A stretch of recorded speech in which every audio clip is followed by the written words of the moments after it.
That love was pain. That love was disrespect. That pain, that love made me cry most nights.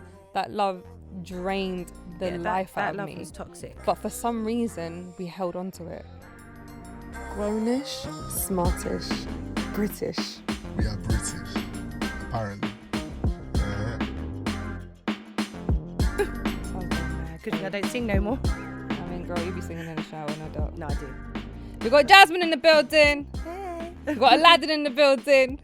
We got a whole new world in the building. See what I did, guys? It's only been going on for 37 years. Sorry, man.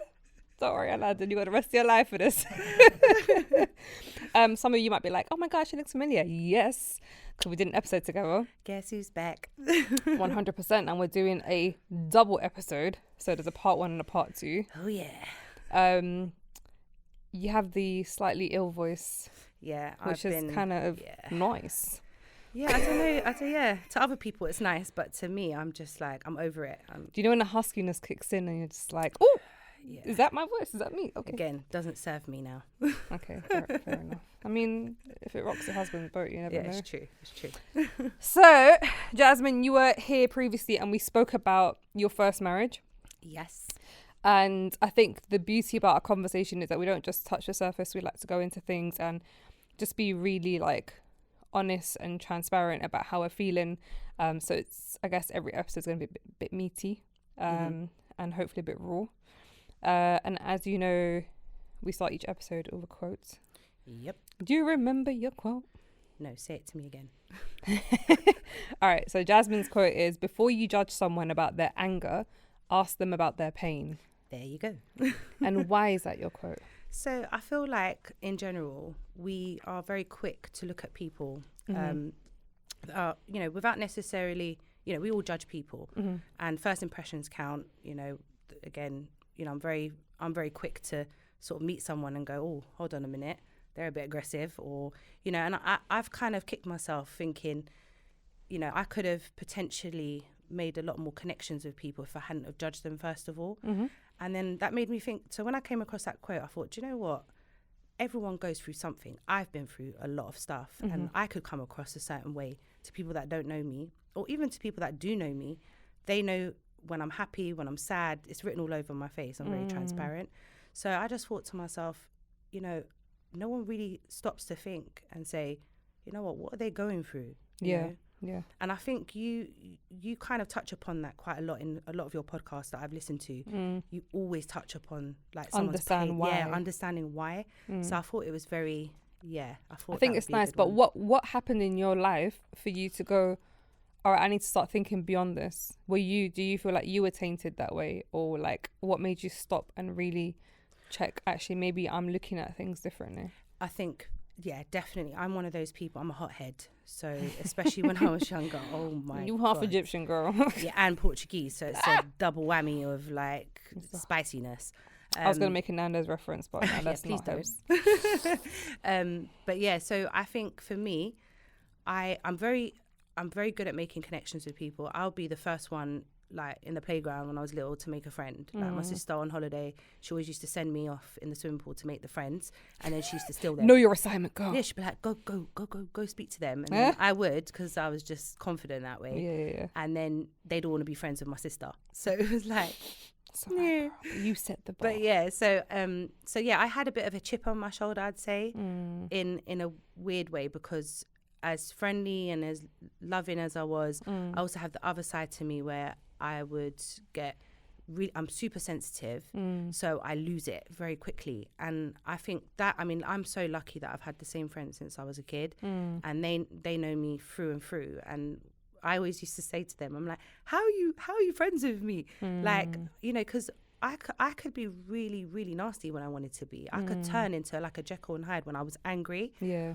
And they always say, even till this day, they'll say to me, they'll say, you know what it is? It's your heart. Like, because you're so forgiving and you're so quick to get over things. I don't hold a grudge. Yeah. So even if someone does something to me, I might get angry for a hot minute, but then I'll forgive them straight away. Yeah. But not everyone's like that. And not just that, it maybe shows also the fact that they're willing to look beyond your anger and they're willing to take time with it. So maybe you need to do the same thing as well. Yeah, it's like the juice is worth the squeeze kind of thing. So It's interesting you say that, because I was sitting with my girl Dania literally a couple of days ago, and we were talking about how, like, even though we're fiery at times, even though whatever, the most beautiful thing is our friends and our family, the first thing they'll say is they have a very pure heart.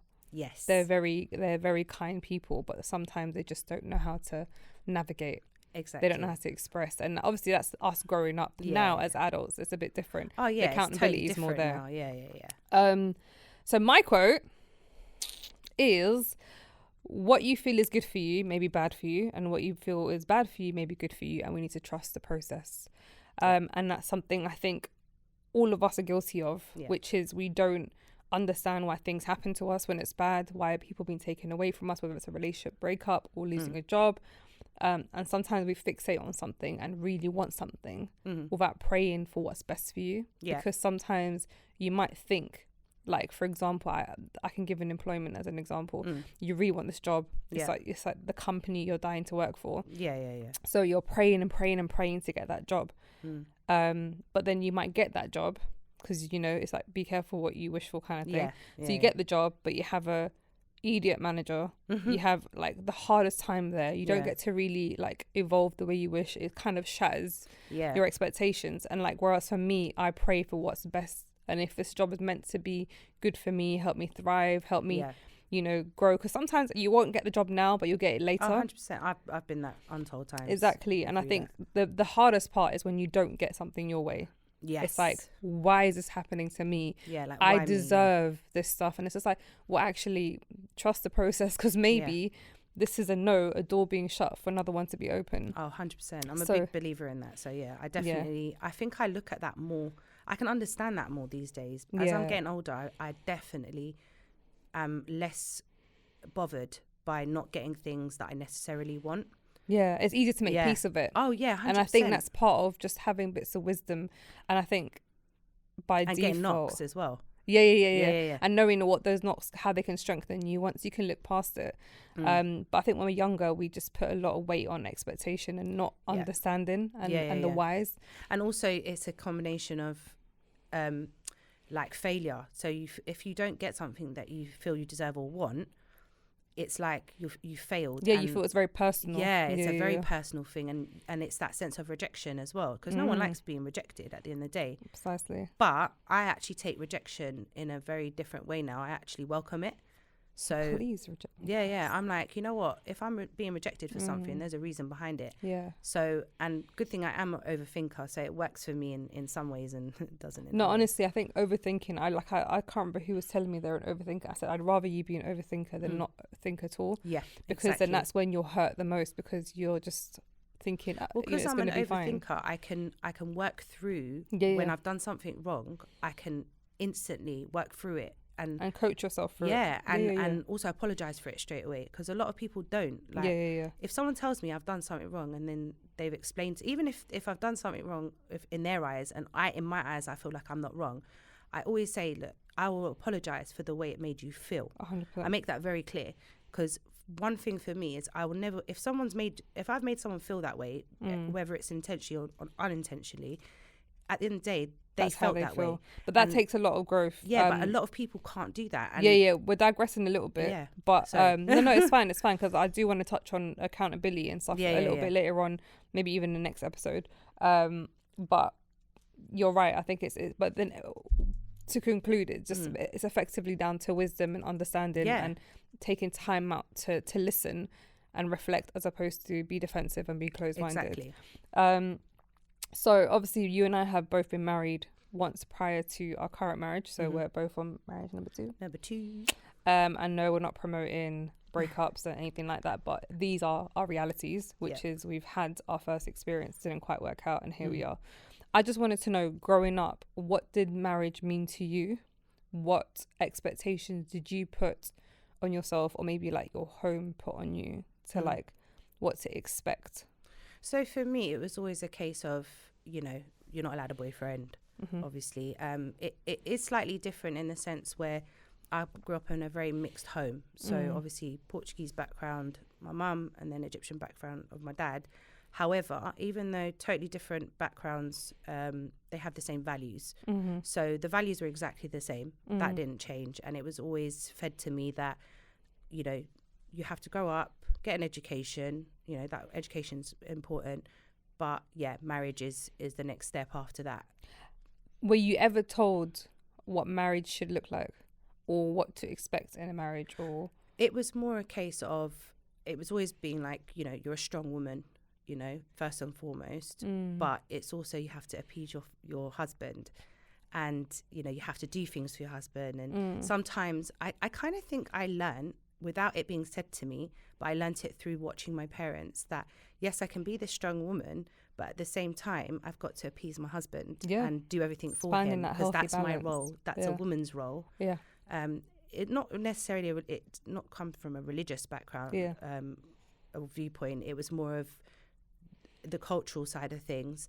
This is how I saw it in my home. Yeah. So the expectation wasn't necessarily you have to get married straight away. It was more a case of, you can't have boyfriends, you can't have that kind of relationship. So why don't you just wait as long as possible, focus on your education, get a good job, work, and then think about marriage. So marriage wasn't really forced upon me. It wasn't ever it wasn't a conversation that my parents would always have. It was just kind of like, don't do anything naughty, because a girl's like a match, and once it's lit. So it was more of that conversation. It's interesting that you're saying that, because like, I grew up in the household where marriage was just spoken about as if it's just the next automatic thing we do after education. What I noticed very, very clearly in my household was we were told how to be good wives, not in the sense of, in order for you to be eligible, you need to be, no, but as in, you know, Hebz, you must look after your husband, you must do this. And obviously, learn how to cook. And also looking at your parents and obviously watching the dynamics, you pick up on things subconsciously. But what I did realise, and I've realised amongst my peers is a common theme, is that the men were never really taught how to be husbands. They were just allowed to just have the freedom pass to go out and do what they want. They can go out and rave, or they can go out, you know, they're not, the parents aren't like encouraging it, but they're like, boys will be boys. Oh, 100%. There's definitely different roles for men and women. And also the mothers mothered them. In the sense of, like, women were just told, no, you have to be, like, the discipline was a bit more there. With the boys, there's like an exception. It's just like, you know, I'll be hard on them, but he's a boy. Like, him coming home and saying, I have a girlfriend, the dad will while out, but he's a boy. And then it'll kind of let it happen. Whereas it's just like the whole cultural element of it showed those men and women are different. And 100%. Even on a biological scale, yes, 100%. But I remember just thinking boys have it easier. And they're lucky. And it's just like, but then again, I call my brother the spoilt child. Yeah, but then if you think, he's a lot older than me, but I'm like, you're a spoilt child. But then when I think about, like, when it came to responsibilities and stuff like that, when your parents shelter you as a man and they're like mothering you, like literally spoon feeding you things, you know, allowing you to do what you want, and, like, you know, you're the either the only boy or the firstborn or whatever it is. That when it comes down to responsibilities and stuff like that, not all men assert their position or know their position, because no one's actually spent time and said, well, as a man, this is what you need to do. Whereas for us, we've been told, it's almost like, as a woman, you need to make sure you stand out and make sure that you're going to be good enough to be wife. I agree with that. But I also grew up thinking, because there was no such thing as girlfriend and boyfriend, that my only freedom, so away from religion and like the religious reasons to get married, is my only freedom is to get married. Like, my only way to freedom is get married as soon as possible. Like, I wasn't allowed to travel with my girls. I wasn't allowed to go out and have sleepovers or nothing like that. That when you get married. So I'm like, I need to get married, innit? Newsflash, when you get married, doesn't necessarily happen, because when you get married, not just that, but you also have someone else and their rules and their energy, and if they don't want to travel, you can't travel. If they don't want to, if there's some time-ish, and like when you put everything, all that expectation on a marriage, you're shattered. It's true. When you're entering it. I mean, obviously there are a handful of people who enter marriages and, you know, they're blissful from the first, like from the get set, and they're learning each other and everything. Oh yeah, I definitely put a lot of emphasis on the fact that I had freedom when I got married, and I think my situation is slightly different to yours, because I rebelled a little bit, but I did it in a respectful way, because I'm the youngest of four. My siblings had to go through a lot more than I had to. So they paved the way for you almost. They did, and they always throw it in my face, but I'm like, but I was smart about it. You lot weren't. You lot fought too much, and you fought against my parents, whereas I fought in a different way, where my parents were still kind of like, you know what, we don't want to make the same mistakes with her, because she's our last one, she's our baby, our last hope to get it right. Yeah, basically. Oh, that sounds so bad. No, but like, it's not, true. I'm like, joking. so I kind of rebelled in a way where I was like, well, you know, you don't want me to do this, so, you know, why don't you give me a bit of freedom? But that's the thing, though. But honestly, kudos to your siblings, because for my sister, younger sister, she was able to travel. She was able to do things. I was. And she was able to hang out with a group of guys and girls from like in uni. I wasn't allowed to chat to guys. In college, you're not to be seen on the streets walking with another guy. Like, that's my colleague walking to the train station. I don't care. You're not to be seen. What if they think you're doing this, and what, you know, Chinese whispers. Oh my god, they saw her in the streets, like doing the wildest thing. Like, no, mate, we were buying chicken together. Like, and I think when it came chicken together, no, literally, I mean, that was it. Like, chicken shop motive after college. Are you mad? No, it's true. It was kind of like that, college. What we did do with my sister is that we told my mum and dad, please just stop it. Like, just stop what you're doing. My siblings did the same, because it's unfair, and you're not going to help her. Like, she's going to want to do things behind your back. I went, trust her. Don't worry about what other people think. And the biggest thing is what will other people say. Well, my sisters got married young. My eldest sister, she actually got married when she was really young, and that was purely because she wanted freedom. And she'll say it. She was like, Mum and Dad were too strict.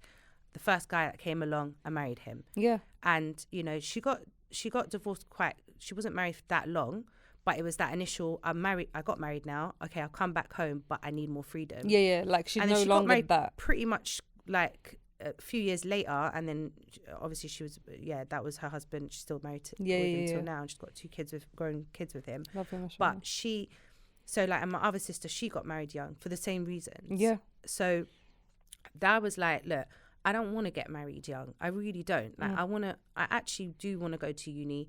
I want to enjoy myself. I want to travel with my friends. I've got the same friends since I was young. We're always together. And I think that was a big pivotal thing for my parents, is the fact that they saw that actually this girl, whenever she says she's going somewhere, she's actually going there. Because my mum used to stalk me. She used to follow me. Right. Yeah. If I said, oh, mum, I'm going Whiteley's with my friends, going McDonald's, whatever. Whiteley's.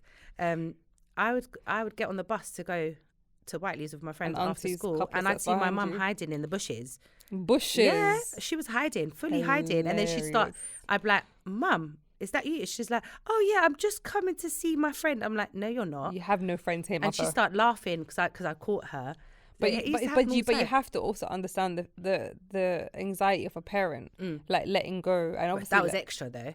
Not 100%. Like, obviously your mum went the distance. Yeah. But I can understand that different parents have different anxieties, and until you become a parent, you don't really understand. But I was those kind stresses. of like, you know what? Fine, if this is what you need to do to see that I'm actually telling the truth, because my thing was, I can do what I'm doing as long as I'm telling the truth about it. Yeah. So that kind of paved the way for me as I got older. Because obviously when I was younger, I was actually doing the things that I was telling my parents I was doing. Yeah. So as I got older, you push the bar a little bit? Yeah, I was like, I was using that. I was like, but see, I never lied to you before. Every time you asked me what I was doing before, you knew I was telling the truth. Yeah. So it's kind of, I manipulated that situation, but I had to, in order to have the freedoms that I wanted to have. No, honestly, it's. I think as first and second generation parents in this country, there's a lot of like winging it, and a lot of like freak out moments, and you know, caring so much about the culture, and caring so much about you losing your identity as a woman, as a Muslimah, as a North African, whatever. My dad actually thanks me for it now. He says, you know what, I appreciate that you were doing, I know you were doing stuff when you were younger. I know you were lying to me, but you never brought trouble to my home. You never, you know, you always protected me from anything, and that is the key word. I protected my parents from shame. Any shame. And that's so whatever, everyone, you know, but the thing does is, what they're doing. Your mum and dad are quite unique, so they were very strict, but they were also open. Yes. And I think a lot of people from different cultures who probably share the same faith, whether it's the Muslim faith or whatever, who don't have that relationship with their parents, and it's non-negotiable, so they live a double life, and they just want to get married as soon as possible. Or they romanticize the concept of marriage. They're just like, okay, as soon as I get married, this is what's going to happen. And that's what I did. I rushed marriage, for the sake of freedom, Yes. for the sake of being able to do what I want, because I knew my Yeah. relationship had a limit, because Yeah. even like as far as crossing the line. Yeah, of course. And some women and some men get married because they cross the line and they feel like, oh, I now have to get married to this Yeah. person, and if I Yeah. don't, I've shamed God and I've done this. And yeah, obviously a sin is a sin, but we forget the mercy of God. Yeah, I'll be honest, I wasn't too tough thinking about God when I was younger. Yeah. It was more my dad. Getting caught. Yeah. It's like, oh my God, how am I going to look to my dad?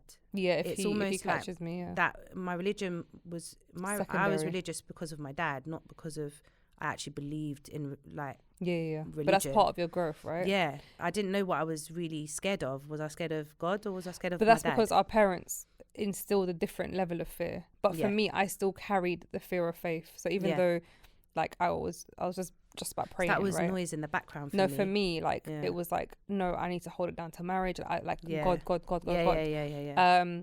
And I've seen people force relationships to happen, force marriages to go through because they feel like that's it. They've now crossed the line, and there's a level of shame, and I cannot who's gonna marry me now? Yeah, because society is telling me that I'm gonna be I did have an element of that. like, when I what was if younger. someone Yeah, finds I out did. I'm not a virgin or whatever? And the Yeah. reality is, like, again, there's no promo of like stepping out or doing something mad or whatever. But the realities are, and even like scholars speak about this. There's so many young, like there's teenagers and young adults who are sinning and doing all this stuff because parents are making it so hard for children to get married. It's true. So therefore, it's so much easier to just have a girlfriend and boyfriend on the sly and then get carried away and then get confused and then spiral. Do you know what I mean? Yeah. But then with that comes shame. It becomes numbness. Yeah. Do you know what I mean? Yeah. 100%. But I wanted to know, like, for you, did the faith ever kick in when it came to you getting married, when it came to like expectations? Yeah. So it did, because I was in a relationship for quite a long time when I was in my early 20s. So, and that person wasn't Muslim. So for me, at first, it was always like a conversation in the relationship where in the back of my mind, I always had this guilt, and I was thinking like, okay, you make me happy, but there was always something niggling at me. And now I know what it is. Yeah. But back then I was like, I just know in my heart there's something that's telling me that this isn't going to work. Even if he reverted for me, it wasn't enough for me. Did you know explicitly you couldn't get married to this person because they're not Muslim? Or Yeah, did no, you think there's a possibility you could I get thought past that it? there would be a possibility that I could get married, because I knew that he loved me enough to revert, which is completely halal, like for a Muslim, like for someone to do that. And I think people get very, very confused with that. But if you're reverting for the sake of loving someone, then Allah guides who he wills, and how Allah does it. You know. But I guess the intention is, am I taking on Islam because I appreciate it as well and I'm willing to learn, or am I just doing this just to tick a box for the family? So I knew that would be that. That's it. And for me, I was like, it didn't sit well with me. And for those who obviously haven't watched the episode, if you haven't seen it, then go back and watch it. You mentioned that your sister got married for someone and it's just a tick box exercise. Yeah. Had she done that already before you made this decision with the person who wasn't Muslim? Yeah. She was already married and everything. So you were able to compare and go, wait, this feels like this. Oh yeah. I was like, at the time I was like, it's not enough. Even though I wasn't practicing and I wasn't too tough on my religion, I was like, I can't, I knew that wasn't going to be the way that I wanted to do it. Yeah. Because there was something inside of me that said, although I feel like this now, I know that in the future I want to be more, it was you like want to grow your deen. There was something eventually. there that was saying, eventually I want to learn more about my religion. I want to be practicing my religion, and I want my kids to be practicing. And I was like, if I get with someone who isn't of faith or same faith as me, and just purely did it to tick a box, as you said, then I'm like, well, how? I'm not strong enough to teach my kids this religion, because I'm not strong enough. At the time I was like, there's no way I'll be strong enough to take on all of you, kind of thing. And it was mad that I thought that way. But we're very similar, because even though I wasn't like crazy practicing, but there was always an element of, I know what I kind of yearn for. I knew like this whole family value, growing together, the leader of the house, these certain expectations. And I think the man is a very pivotal part. The father plays such a massive part. In showing your kids the way of Islam. So when I sat with Zachariah, the episode's not out yet, it'll probably be out by now. But we spoke about I said, like, a man leads the way, whether you like it or not, whether it's going astray or going correct. Like all this 2023 feminism vibe of you're so independent, a woman can do this. Listen, a woman, if she has to be strong for her children because, you know, she's a single mother, cool. But the realities are, when you enter a relationship, who is this man? How will he carry you? How will he carry your name? How will he carry your faith? How will he guide you? How will he not guide you? Will he guide you astray, in the sense of, like, for me, and I say this is a very clear example, and I've said this before, which is, you can get a man, you can get a woman, a man can get a woman to get up and pray, but it'd be very, very hard for a woman to motivate a man to get up and pray. Because if he's stubborn and hard-headed and he's resisting because I'm not being told what to do, then I will resist harder and harder and harder. And it's very little men that will take heed of the wisdom that she's trying to put on him and the beauty of the salah and all that stuff. Whereas, and when he's ready, he'll do it. And the more he resists, probably the more he won't do it. Whereas a man can keep bugging a woman, yalla, get up and pray, come and get up and pray. That's like, so true. And the woman be like, do you know what? He really cares. He really cares. I'm being stubborn, but I'll give in. And just watching a man get up and pray is inspiration for you to go, all right, cool, maybe I need to.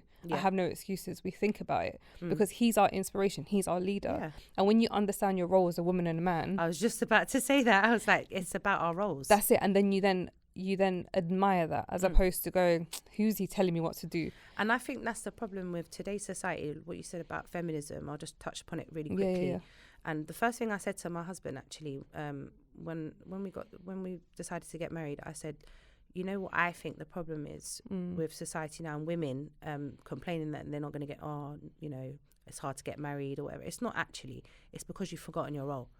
And both men have forgotten their roles. Both parties have, So that the simple solution is know your roles and adhere to it. But then that's back to, like, being able to channel your feminine energy, being able to channel your masculine energy, and, like, for people to be able to play their role without being scared that they're going to be vulnerable about it, or someone take advantage of. Obviously, there's always a risk when you're trying to do your role correct that someone's going to take advantage of the role and take the piss. And then there's also an element of just trusting and have, like, tawakkul in it, and it's just knowing that. But I've put my trust in Allah to find me a person, because this is what I asked for.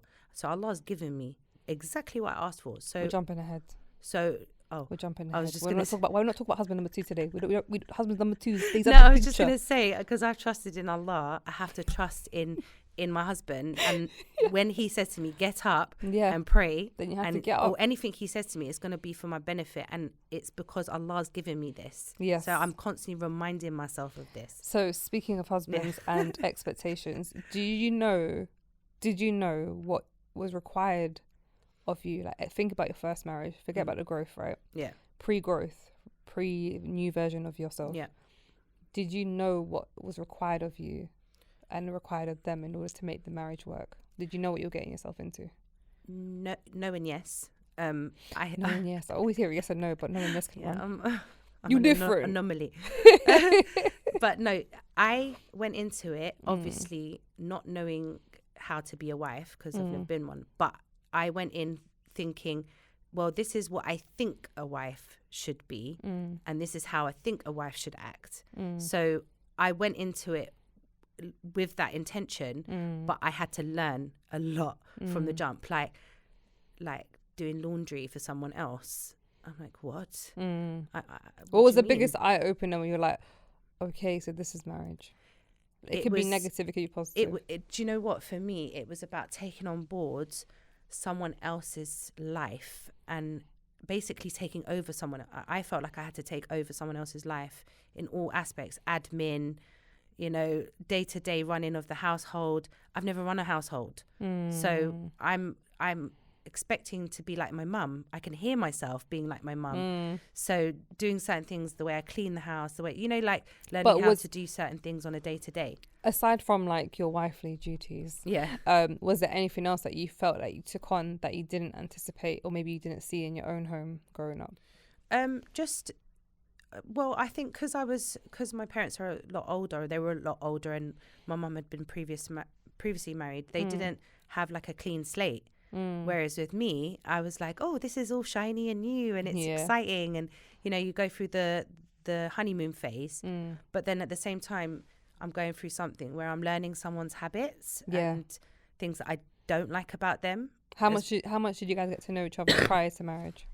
10 months. We got to know each other, but again, I was a bit old. I was 28, so it was kind of like, okay, I don't really have much time to be getting to know you. Time is ticking. Yeah, it's like I kind of feel like, and I'm the kind of person where when I get to know someone, I really get to know them. I speed things up very easily, like an intense crash course of like I'll know everything about you in the space of a week. So I'm like, well, I don't need to get to know you.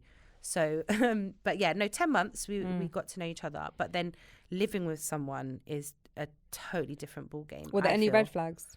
Oh before you got married? Oh god, yeah, there was like a million red flags. I just pushed and them.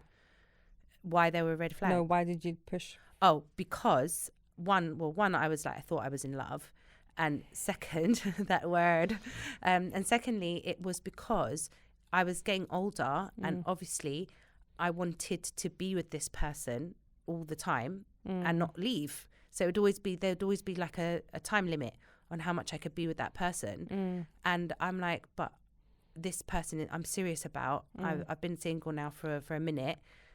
This is the person that I'm looking to be serious with. And then obviously he was showing me that he wanted to be serious with me. Despite the red flags. And because of my parents, they were putting a lot of pressure on me still, even though I got to an age where it was like, really, like, just leave me like, like, are you really telling me to come home at like 10 o'clock? It was kind of like, you know, I'm 28, come on, guys. So I think my ex at the time, he also saw that I was going through that pressure, and and he actually respected me for the fact that I wanted to respect my parents and not cause a fuss with them or cause arguments with them, even in my growing age at the time. And he was like, you know, I'm really impressed with that, because a lot of women your age just do what they want. would just, exactly. I'm a grown woman. Yeah. And when I hear women say that, they're like, I'm grown. Like, what do you mean you got to ask your mum? And I'm just like, because that's still your parent. But he respected me for it. So he was like, you know what? I think even he felt the pressure at the time as well of, you know what, let me just, let's just get married to make your parents happy. And so you don't have to. Did he ever mention it in a marriage? Did he ever go, well, I got married because I hadn't, like, you pressured me into it, or I felt pressured? No, he never mentioned that. That's really good. I think he very much wanted to get married because he felt like it was time for him to get married as well. That's cool. So we were very mutual at that time. So for me, upon reflection, I've accepted that I forced the marriage. Yeah, but you were a lot younger. I mean, we met when I was younger. Yeah. But I got married, like, we got engaged we met when I was 19. We got engaged when I was, but that's what I mean. Like, I was very young-minded. Yeah. And it kind of went from like, oh my God, this person's like in love with me, and and like we have this really warped idea of what love is back then, and we think we're grown and sure. It's unhealthy love. It's extremely unhealthy. And we have like a weird attachment to humans, and in a sense of, even if it's damaging, it's still an attachment that I don't want to let go of. Oh yeah. So with him, it became almost like a project. We're going to get married because I've now put myself out there. I've invested. Yeah. My parents know.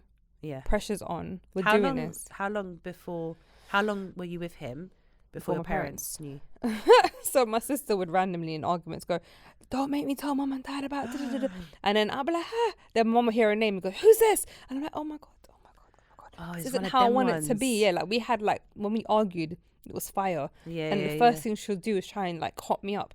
And then she'll say it loud enough for my mum, and I'm like, oh my God. Was this your younger sister? Older sister. Our arguments and dynamics I think are different. I used to do that to my older sister. Yeah, that's mean. Don't do that. It's always the youngest. Because I fought for him and I got them on board. Like, and even though there were so many red flags, I was like, it's cool, because once we're married, I can fix all of that. It will be better. It'll be good. It'll be okay. We'll have our own space. We'll have this and this. It's a different dynamic though, when you get married versus before you get married. No, but you thinking that is before you get married, you're not really together in the sense, like, marriage just changes everything. Not just that, yeah. So that, because obviously, like, we weren't like living together. We Yeah. didn't do things together. Like there's certain things that once we get married. Yeah. So for me, that fixation became real. I was like, do you know what? And this is upon reflection where I can actually go, do you know what?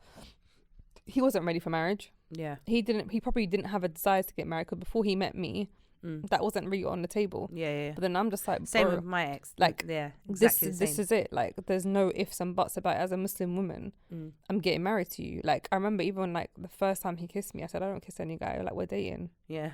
Like, That's it now. and if you say it in this day and age, you're like, you're wild. What do you mean? Yeah. like but then No, that's it was with different chess. back then, Yeah, with chess, I was like, yeah, like I have certain standards and this Yeah. is it. But not realizing I'm forcing this energy. Yeah. And now I'm now trying to create this thing to happen, when actually there's so many signs telling me to just run as far as possible. Yeah. Like, as far as respect, as far as like fulfillment, as far as requirement as a husband. Even like me, was I ready for it? Yeah. I always aspired to have children young. I always aspired to, when I say young, as if my parents they got married at the age of 21, had children at 22, and I thought, that's sick. Yeah. The age gap between you and your kids, I was like, it's See, it I works. was the opposite. I was like, I don't want that. No, for me, I was very family oriented. So Yeah. I thought, as soon as I find my target, that, to be fair, for record, he targeted me. But like, I just started falling into the narrative of like romanticizing relationships and marriage, and you know, like listening to love songs and, you know, creating this environment, but then also listening to narratives that are telling you that actually love can be toxic, and love, you know, can be fiery, and love can be a bit abusive. But you and think that that's okay though? we've You tolerated think it's all it. part of parcel with falling in love. And it's glamorized as like, you know, we fight, we make up, we fight and we make up. I used to think it was weird, when I was younger. I was like, oh, if you don't argue and you don't have that fire, then that's you not a don't real love. relationship. You don't know real love. But then it shows you how much societal narratives have really had a toll on our standards and our expectations. But then that makes us accept a lot of bad stuff. But that's it. Because I'm like, well, it's part of love. Well, that's it. And that's what it is. I sat with my girl recently, and she was telling me everything that this person did wrong to her. Yeah. And I said, was this before you dabbed in? This before you introduced? She's like, yeah. I said, but why did you? She's like, I don't know. I just kept on saying, this is my person. Because you keep thinking that because you're in love, you think this person will change, because getting married is it's a next level of commitment as well. So you're not only showing, it's not only to yourself but to the other person, like, this is how much I love you. It's the ultimate sign, apart from having a baby, it's the ultimate symbol, let's say, of your commitment, on proof of your love. Yeah. Do you see what I'm it's saying? like willing to go through it all. But then it's like, when it becomes one-sided, or when it becomes toxic, or when it becomes a disservice to both of you, then that's the problem. So we fast forward, both married. I think for me is realizing that things won't get any better. I love that. I think for me that was my biggest hard hitting moment. Yeah. It's like, this is actually going the opposite of what I thought. So I do the whole like, oh, you're my husband, and, you know, I'm here to cater to you, and all those things. Like, I was that woman. Like, I will cook for you, I will do this, or chess, because I was raised that way, and that's how women should be. Yeah. But then I realized they're not doing anything for me. Yeah. So it's like, why am I doing all of this and getting nothing in return? But they're not doing things to me, and they're being disrespectful. Yeah. And they're being short. Yeah. And they're being like moving a bit weird. Yeah, and it's there's everything's suspect, everything's a shortfall on their end. Yeah. But I'm just like, okay, but it's cool. But it's fine. You know, first year of marriage is hard. We have to hang around, we have to see it through.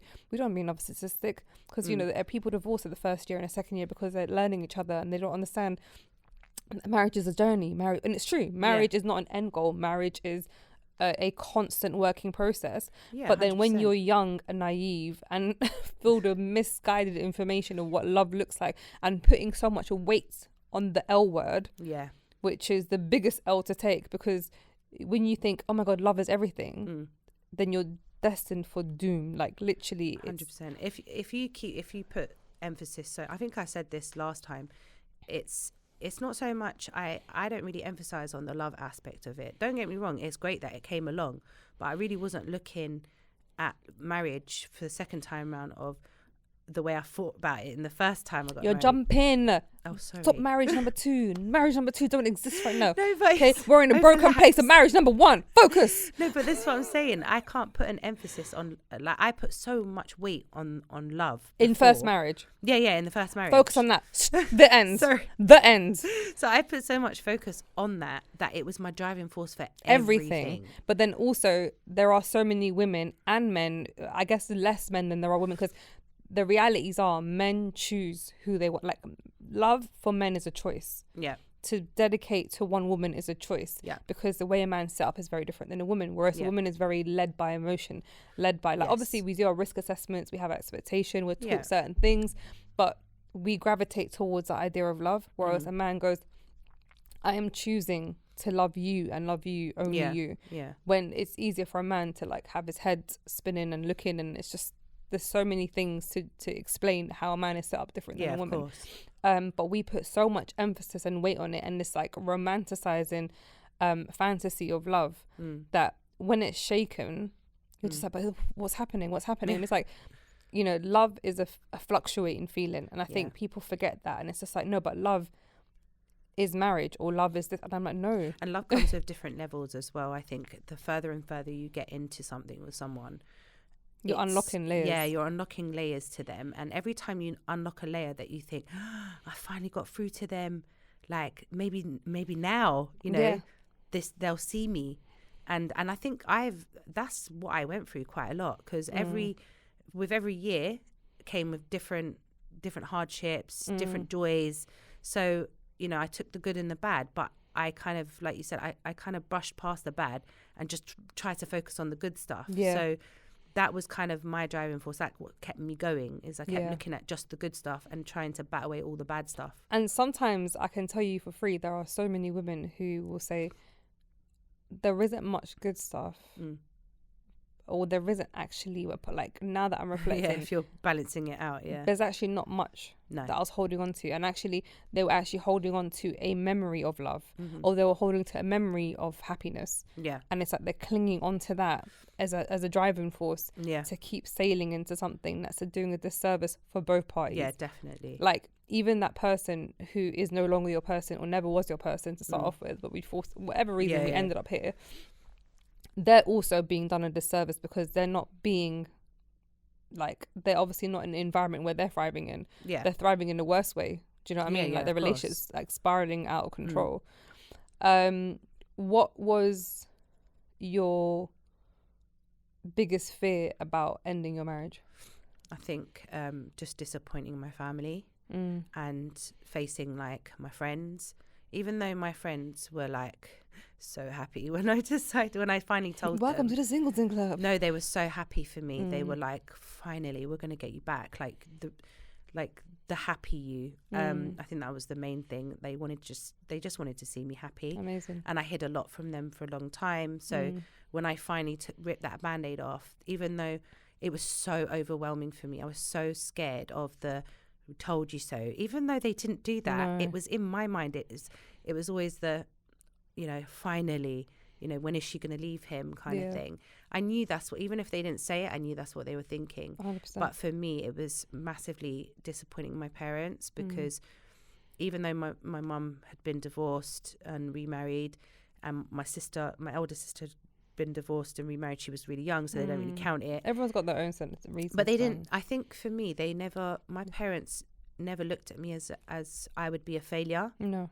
And they did put that weight on me quite a lot growing up. It was always like, oh, you know, she went to uni, she got so they put you in a pedestal of expectations. They did. And they always thought that, oh, look, you're never going to let us down or put us, because remember I told you earlier that my dad said that, you know, he thanked me for never, you know, putting him in a position of shame. Yeah. That was always running through my head. Yeah. Because he had always said that to me. Yeah. So I'm like, oh no, I'm going to put them in a position of shame. And then it's also the fact that I had to let them know why I was getting divorced. That's also a bigger shame. Like, it's just knowing that actually, and then you don't want to be looked at as a victim or looked at as like. And my parents don't take things, they take things very personally. So it wasn't, oh, this happened to me. It's like, it happened to us. So they would put that pressure on me without meaning to do so, but they would put their feelings onto me, and I couldn't burden myself with any more than what, because I was trying to get through what I was getting through. But then I was also having to I had to take on the burden of my parents' feelings about it. And that was, I had a lot of anxiety over that. I think what you've said is, I think it resonates with a lot of people who are going through or thinking about going through a divorce. And like, just for the record, like, I think neither of us are encouraging divorce, like as a first sort of like, leave him, man, he's got to go, or leave her, she's this. I think you don't just get divorced to wake up one day and go, I want to get divorced. What people forget is that it's actually like, it takes. So I remember I signed off my marriage pretty much, maybe like, not signed out, sorry, that's the wrong thing to use. I realized my marriage was not going to be successful. Very early on in my marriage, but I still hung on in hope that maybe this is a rough patch, or maybe we can make it work. Maybe marriage counselling will help. Maybe family intervention. Before I had Khalil. Okay. Then I thought, okay, maybe, this whole maybe having children will make things better. There's so many, like a Band-Aid. But then also like maybe like God is testing my patience, because you require patience when it comes to marriage or life in general. Like Allah ma sabirin, like it's like you're constantly being tested of patience, right? So I knew I looked at him and I gave up on hope. I gave up on that he'll ever respect me, or he'll ever wake up and go, do you know what, that's my wife. I'm going to appreciate her. I can see what she does for me. Like, she comes home and tries to create peace at home and all this kind of stuff. I kind of gave up on that, because I can watch it just spiral negatively. But I had a little bit of hope that if I keep trying, maybe. So when what I'll say, like, most good women who are, trying to get married for the best of reasons, when they come to leave a relationship or end the marriage, it's such a massive decision. It's not like, we're just saying, cut, I can do better. The biggest decision you'll ever make in your life. So when we talk about divorce, it's not a case of like, man, everyone should do it. It's like the best thing to do. Like, where I can make jokes of it, it's laughing at your own pain. Oh, I do that all the time. 100%. And I think it's like, definitely work on your marriage if you can. But I always say, if you feel like you've done everything in your power, right? But everything is everything. Yeah, but I'm saying the last chance saloon. Like, I did every single thing. I even did things that I never in a million years thought I would do. And I took things that I never thought I would take. That's the issue. We compromise so much on our own values. But people are so quick to be like, well, you got divorced. But you don't know what I did to fight. To make it work and not get to deter from divorce in every shape or form. Like you said, there's a guilt of like the marriage failed. Then you're a parent ending a marriage. Yeah. So there's a guilt of leaving it. Like, now you're having to split the child up from the other parent. Then it's like, what will people think of me for being that woman? Yeah. Then what will my family think of me? High expectations. But mine was more about, what about my child? 100%. What, how can I do this to my child? Exactly. And I think her family. That's probably the biggest guilt that any parent feels. I think that's what made me stay longer than I should have. Yeah. To be honest, was my child. It wasn't so much, okay, I had that in the back of my mind, that was a big driving force, but ultimately I knew my parents would love me and be there, for which they were. Ultimately, I always knew that no matter what I decided or what was going to happen, my parents were always going to be there for me no matter what. So it was mainly my child that was my driving force. So in one breath, for me, and in one breath, no, it was a reason why it ended. So for me, the next obstacle, so I was saying, like, I was trying to stay and hope that this will change, marriage counselling, then maybe having a child, then let's stay for the sake of a child. Then my final straw was leaving for the sake of my child.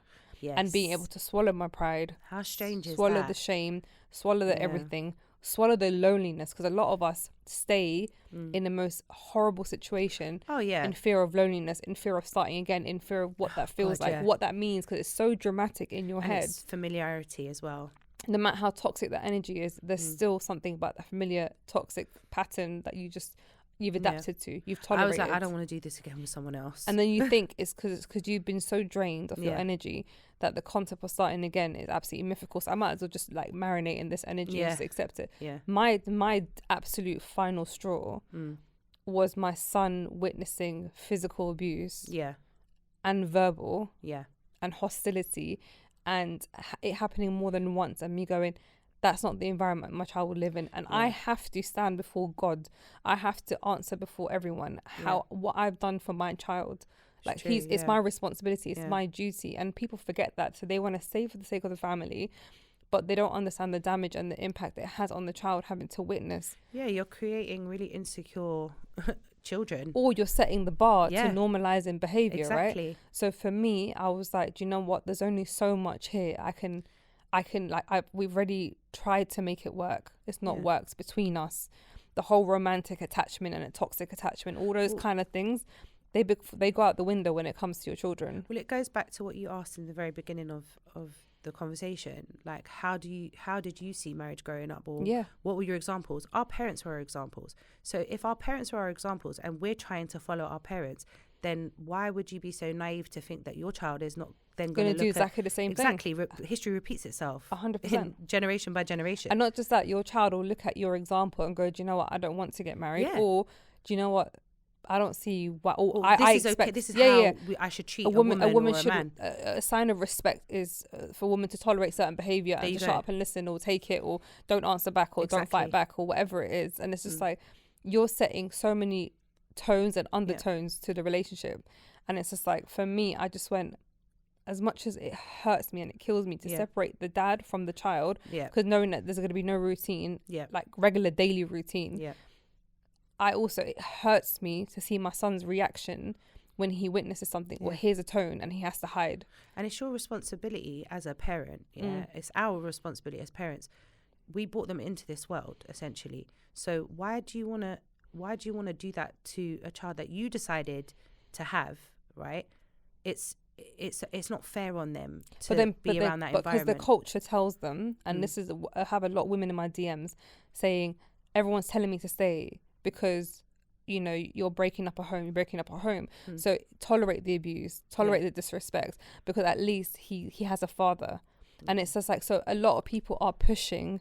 So Islamically, no, like there's no shame in divorce. No, you're not second class citizen. Yeah, but Islam wouldn't make it permissible for divorce. Exactly. So this is what I don't understand when people get upset about it. Not just that, men as well, because men. There's a tarnish. Let's say stigma of divorce. There's no stigma for a man to be divorced. So from a cultural perspective, if you found that a man's divorced, you're like, oh, I don't know if I want to hubby him. Like, you're just like, all right, cool, he's been divorced, cool, what's the story? Oh, he's got kids, okay, cool, how many kids? Like, I might not be able to tolerate kids, as in have someone having children, because I don't have a child myself. And there's like, you have like the alien whatever, but never once is a man told, oh, you need to hurry up and get married because you're gonna age, or do you know what, you've been divorced, I don't know, you should be picky. Whereas a woman is told, you sure you want to get divorced? Because you know who's going to want you. Yeah, I definitely had that in mind at the time as well. Yeah. But I think that was more when I was younger. I had that mentality. But I think if I had gotten married when I was younger, then that definitely would have been one of the biggest reasons. But because I was a little bit older, I kind of was like, hold on a minute. Like, I don't need to be in this any longer because of those reasons. But then I think also, stigma aside, when you're in a toxic relationship and there's a narcissistic party, because effectively when we talk about relationships breaking down, there are women who are absolutely narcissistic and horrible and horrid and like mistreat their men 100%. So it's a two-way street when it comes to like who the victim is and who the person is. But when you're in a relationship that does you such a disservice, that you have no self-esteem, you have no confidence, you have no self-worth, the idea of leaving is absolutely like the biggest anxiety attack. Like that, I remember me the idea of me leaving this relationship, just thinking about leaving, I'd literally have a panic attack. I couldn't, like, I felt like someone is about to take away my existence. Because you put your identity into it, you put you put so much investment, such heartache, such tears. You almost lose yourself. Who you are, like, because your whole world becomes about this person, this relationship. And like you said, you've invested so much. So then you forget you are secondary every time. And not just that, but you forget that you even have an identity. Forget the secondary part. You're so invested in this and you're so drained in this. You're so exhausted in this that the idea of you starting somewhere else, you don't have the confidence, you don't have the self-esteem, you don't have the self-love, you don't have the self-respect, like, because you've obviously lowered your own respect to tolerate a lot of crap that you know in a heartbeat you wouldn't even like tolerate for your friends, you wouldn't tolerate to your sister. But that's what I was saying, but we like, make an exception to us. But we make an exception for ourselves. Always. We're like, oh yeah, but it's different. But yeah, it's easier to give other people advice, I think, than to take it on yourself, especially when you're not in it. See what I mean? So I think now I've definitely learned from that, because I noticed that I'm very good at telling a lot of people, like, that's why now I kind of try not to tell people too much. Like, I can give advice, but I do it in a very different way to how I would do it before. I think almost you can, when you're giving advice, especially to a good friend, you almost become a little bit judgmental. Do you see what I mean? In the way that you're giving advice. I think also when you've unlocked a new level of life, so post-divorce, right? And we won't get into that just fully, but when something's landed in your life, a bit of wisdom, that when you look back at people who are in unhappy situations, or they're in like, it's like mind-blowing. How can you still be in this? Sis, like, you should leave. And it's not to try and misguide someone and tell them to, like, you know, step out from, like, and ruin their home. But when you hear what they're going through, and they're going, but I can't let go of this person, I can't let go. And I'm just like, because you've gone past a certain healing stage in your life, it can come across as like quite condescending, or can come across as like so matter of fact, like it's like a natural thought process, when actually we have to go through a journey to get to this level of wisdom. No one could tell me anything at the time. Like, I always used to tell my friends, until I'm done with him, then you can't be done with him. So until then, you just have to take it, because I'm taking it. Do you see what I mean? And I remember myself telling my friends that years before I got divorced.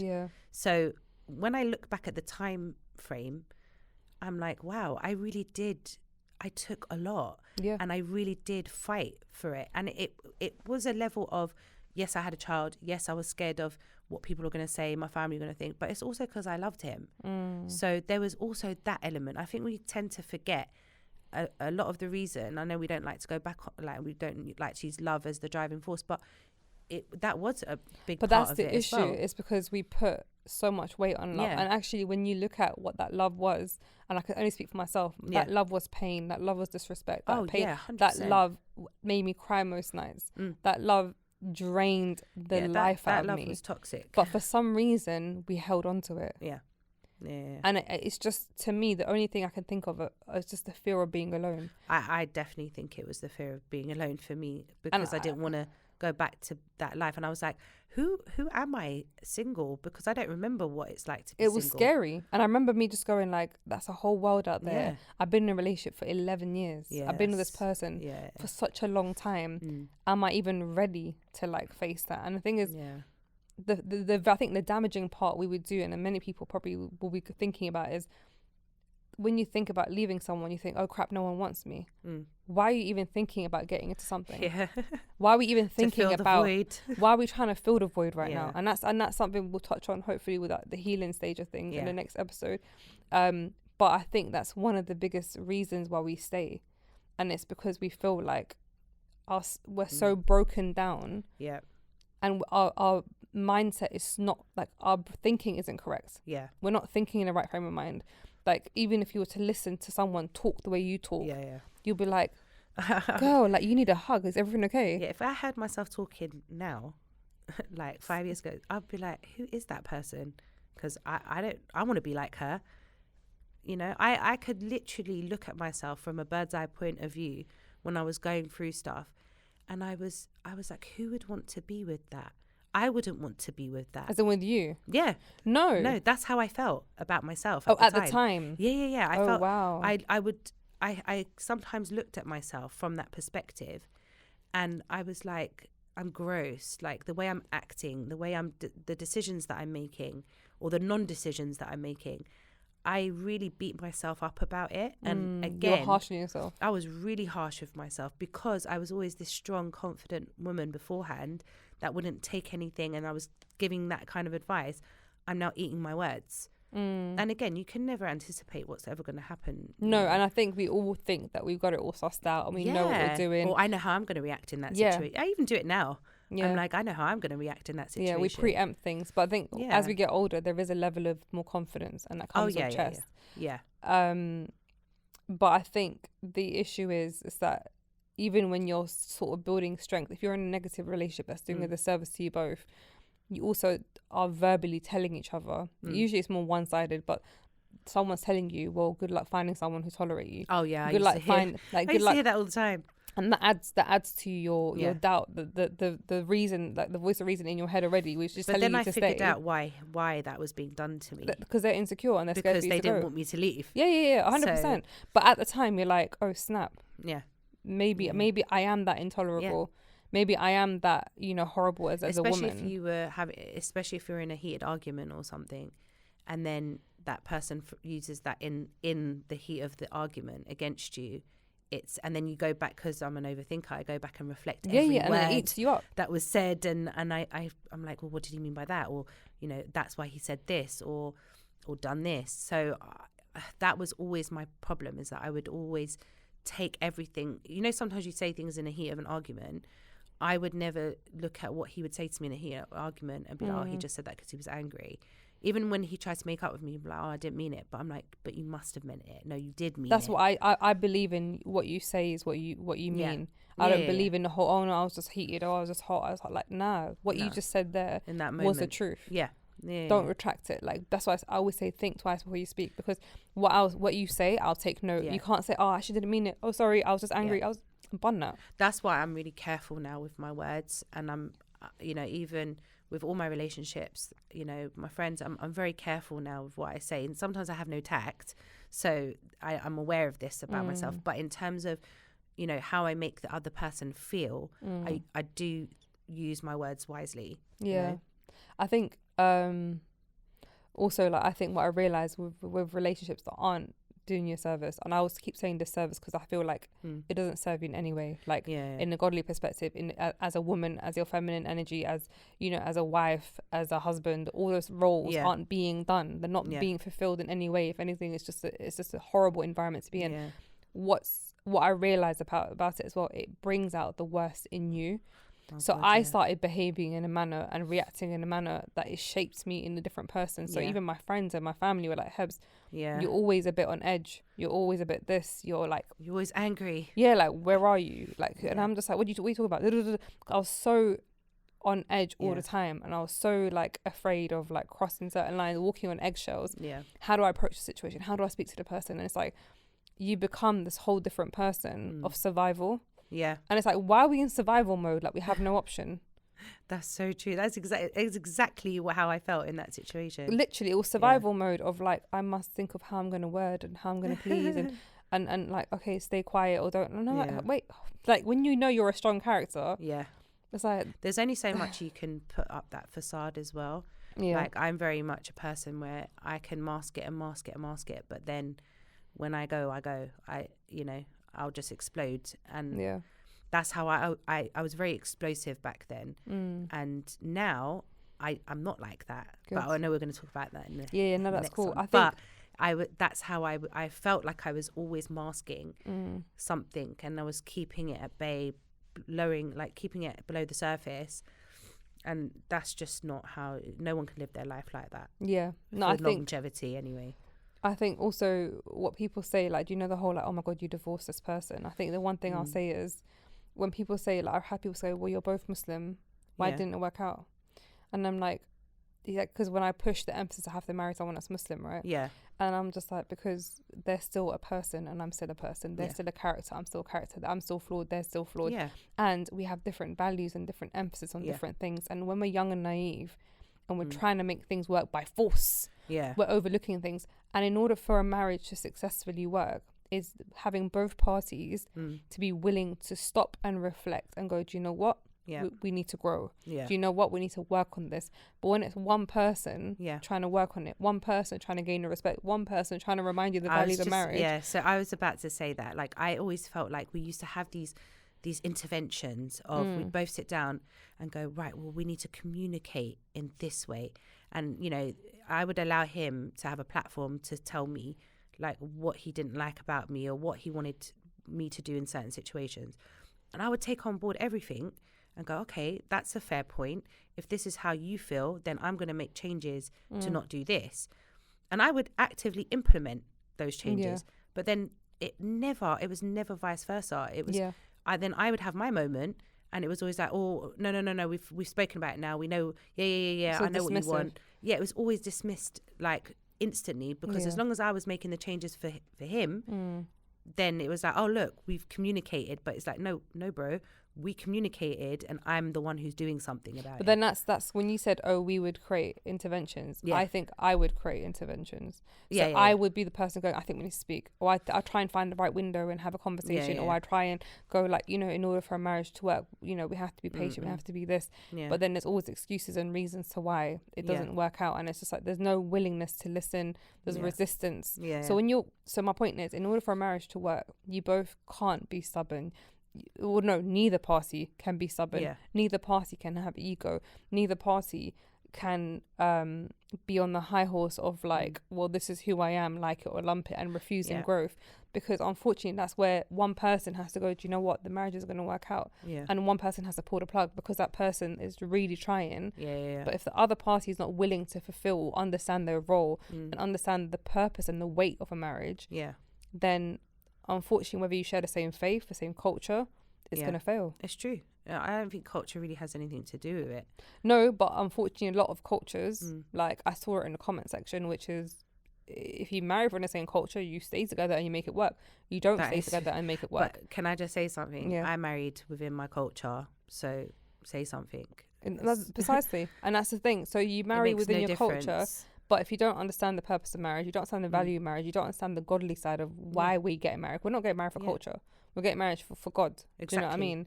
And if you're not aligned with those things, then your marriage won't work out. Exactly. Or you will stay together, take L's and normalize that. And go, do you know what? It's fine. I think it's easier as well for a man in a marriage to be in an unhappy marriage, more so for a man than a woman. Because we have different weight on it. Yeah, like a man can be in an unhappy marriage and just go about his business day to day. Nothing really changes for him. Whereas, like you said, women, we carry more emotions. We take on a lot more baggage. Men don't really take on the baggage in the same way that a woman does. No, they have different hardships and they have different responsibilities, but they'll tolerate. I think no man wants to be in an unhappy relationship, but they can, like I said, they can stay in it for longer. For a lot longer. They can coast through it a lot endure longer. A lot more, I think, because they're not thinking like we have more tabs open than they do. Like they're 100% you're right. And I think unfortunately a lot of people these days are in unhappy relationships for different reasons, but I think one of the biggest reasons is just accepting these are my circumstances, these are my cards. I've met a women I've listened to, even men who were like, it is what it is. Like, we're here now, I've made my bed, I'm gonna lay in it. And I'm just like, wait, why? Like, we have one life, one purpose. Exactly. And why don't you want to be happy and you're just, and not just that, being in a negative relationship does nothing for your iman. It does nothing for your faith. It's like my prayers slacked. Well, I became religious after I got divorced. There we go. I turned to Allah. Like, I can categorically say, like, we were both Muslim, but we weren't practicing Muslims. And then we both left that relationship. When it ended, we both started praying. Like, I can only speak really for myself because I don't really know. I don't know his intentions. But from my side, I found religion in a way that I could never have imagined that I would have found it. I became a Muslim when I got divorced. So, and I think when you forget that you both have to lift each other up when it comes to faith, in that environment, no one's growing. One's growing in the iman. There's no fear of God, because you don't. Because in order to fear Allah, you have to have respect. You have to have loyalty. You have to have, like, you watch how you speak to your person. You make sure you're not disservicing or dishonoring them in any way. And the minute that iman's not there in the household, that's where everything else flows. But we're gonna still pray. Some people will pray. But then they're not carrying the deen in every other element of the marriage. And it's just like, but he's a pious man, or she does her salah, she's covered. Cool, but is she disrespectful? Exactly. Is she running her gut? Is Look at the character. Is she trying to be your peace? Yeah, exactly. Or is she trying to create havoc? Is she being demanding and putting pressure on you? Because like I said, women are just as bad. But I think it's people just understanding, and I think that's part of the healing stage and the growth, which we're going to get into. I think it was funny. Like, I always kind of laugh at it because I'm like, wow, I had to go through everything I went through, get divorced to find my peace, you know, but yet it's like, why are we both now religious now? Why couldn't we do it together? Because your environment, if only we had done this then. Because your environment wasn't ready for it. But that's what I'm saying. Yeah, it's the stubbornness. So I laugh at that because I'm like, wow, like the characters that we are now, if we were those characters in our marriage, then maybe we could have saved our marriage. Like, no, we could have saved our marriage. I don't believe in that, because I think even when you think about who you are today and who that person is today, you both wouldn't serve each other completely. So that's what I was going to say. Like, so that's what then happens. I'm like, hold on a minute. I couldn't have been that person in that relationship with that person. Like, we couldn't have been where we are now together. Sometimes I think people just need to understand that whether it's the man or the woman, it just, sometimes you're just not meant or good for each other. You know, you might be better with other people. Like, I don't know, he might be better with another person. And he can excel. Yeah. Much higher. And it's not to say that because I wasn't enough for him, or I wasn't good enough for him, or whatever. It wasn't, you know, I don't put myself down in that situation, because I actually then realised we just weren't good together. It's in anything in life. Yeah. Like, whether you have a friend that always like prevents your growth, or Yeah. your environment, like you both can't thrive with each other, or a Yeah. job where you feel like you're restricted in your progression. Yeah. It's not. It's sometimes it's just the circumstances of your Yeah. environment, and if But you can't in those change situations, that, you remove yourself. You remove yourself. And that's so it. why can't you apply the same? Because we put so much stigma, You know? to divorce. We put so much pressure to marriage working out. Yeah. And they're like, people think, oh yeah, 2023 women, they're just trying to quit. They're just thinking they got options. They think they're this, they're this. They're like, they're married to the dunya. It's like all these like warped ideas, because if people don't want to stop and reflect and go, do you know what? We need to do better as women and as men. We need to be better, and we need to be the examples that we want for ourselves. Yeah. And that's in the next episode, guys. On that note, Jazmine, thank you very much. Thanks. And we will continue the conversation, because I didn't want to put it all in one, because these kind of conversations, there's layers to it, and to try and go through the stages and it's the cycle. hard as well, because like, as much as I want to obviously I want to talk about, it's important to talk about the past and where I was, I feel like I'm so in the present now. That's it. And that's the it's so exciting hard part. and the thing is, it's taken me a hot minute to be in the present, because for so long, Hebz, like, I was so stuck in my grief. And not just past. That, it was so huge. It was massive. And it took and now upon reflection, it's laughable. But even you made me realize, you were like, wow, like, I can you've moved on. And I'm like, really? Have I? And it was only when I watched myself back and I was like, actually, I have moved on. Oh my God. And the first sign of that was that you didn't cry. Yeah. You thought you would be overwhelmed when you spoke. Listen, girl, you healing. You couldn't even get me to talk, like, to utter his name without breaking down. Yeah. And that's what I'm saying. Like, so the reason why I keep wanting to jump through to the now, that's because that's where I'm, it's exciting, and I'm almost forgetting all the bad stuff, and I do catch myself every now and again. There was something that will remind me, or something that will, especially talking about stuff, it reminds you, because healing's ongoing. But I really do feel like it's like, alhamdulillah, like, it's in my past.